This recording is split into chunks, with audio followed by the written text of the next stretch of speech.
Dakle, alternativa želi da postane mainstream, a mainstream na kraju sam sebe pojede, kao što je i logično. Kad poludimo, onda stvarno poludimo, ali obično se to vrlo teško događa. I ako ne odemo svaki dan do mora, a obično odemo, bar se prošetamo, onda je dobra stvar što znaš da je tu i da neće niđe pobjeći.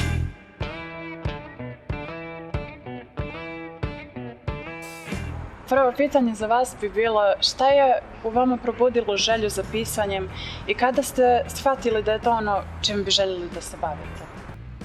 Kad je bio bioskop 86. godine i moji drugovi nisu pošli, u stvari moji drugovi su pošli na predstavu, ja sam odlučio ničim izazvan da ne odem. Šetao sam parkom i tad je došla ta prva pjesma. Kad sam odlučio time da se bavim u životu, onda kad sam batalio fakultet 1994. godine, da pustio se u radio baru, vidio da mi to ide i kao već oformljeni književnik odlučio sam da postanem novinar i da zarađujem pare tako što pišem. Nažalost, novinar i književnik se vrlo često ne podnose i jedu jedan drugog. Koji je bio vaš cilj kada ste osnovali udruženje književnika pod nazivom Ars Antivari? Kao i svi ciljevi u životu, te neko primijeti. Da li djevojka, da li establishment. Kao pjesnici, bilo nas jedno 10-ak pjesnika, niđe nismo imali priliku da nastupamo, da objavljujemo, jer su postojala dva udruženja književnika. Zvanično, udruženje književnika Crne Gore, gdje su bili stariji ljudi prilično, i nezavisno udruženje književnika Crne Gore, gdje su bili naši vršnjaci, ali okrenuti ka nečemu drugom, i mentalno, i stilski, tako da bi negdje bili morali da oformimo sami svoje udruženje, a se borimo sami za sebe.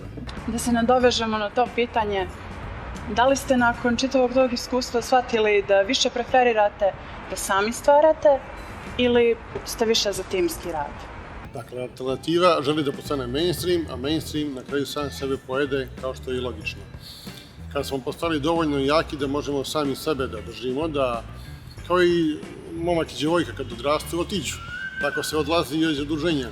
Nismo više bili potrebni jedni drugima, sami smo izdavali knjige, sami smo pozivani na festivale i na kraju smo se rastali drugarski.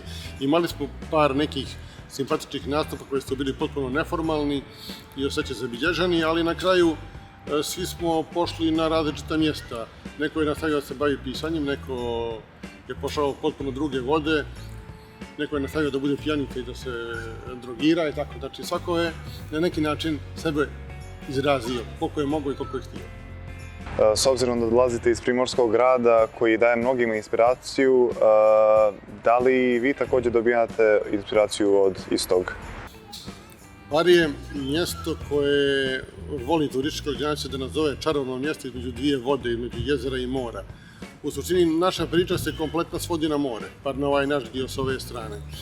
I ako ne odemo svaki dan do mora, a obično odemo, bar se prošetamo, onda je dobra stvar što znaš da je tu i da neće niđe pobjeći i da si preko mora povezan sa cijelim svijetom. Kad živiš negdje u unutrašnjosti, a imao sam puno prilika da odem i nisam htio, samo radi činjenice što tamo nije bilo mora. Dakle, to mora i ta pitomina nas na neki način oblikuje da budemo ti mediteranski tipovi, kao što vole da kažu. Kad poludimo, onda stvarno poludimo, ali obično se to vrlo teško događa. Po vašem mišljenju, koje vaše djelo je najveći uspjeh? Najveći uspjeh je napravila monografija o crnogorskom pop-rocku. Prije svega zbog toga što sam za nju dobio te silne nagrade. Ako me pitaš koje je bilo uspješno, znači bilo je nekoliko promocija, ali ako me pitaš koje mi je najdrže, to mi je vjerovatno ovo predzadnje Povratak u ulicu maršala Tita i knjige Ulice Ivice Šurijaka i što je bilo poslije, koje su u stvari dvije iste knjige, samo su proširene, jer su one promovisane u 5 ili 6 zemalja bivše Jugoslavije. Govorile su o djetinjstvu i odrastanju u 70. godinama. Nakon toga sam napisao knjigu Koronarno odeljenje soba 80 koja je govorila o 80. godinama, tako da sam odužio svoj dug djetinjstvu i mladosti i u ovom dobu kad su me hormoni pičili i sad, Bogu hvala, mogu normalno mirno da pišem.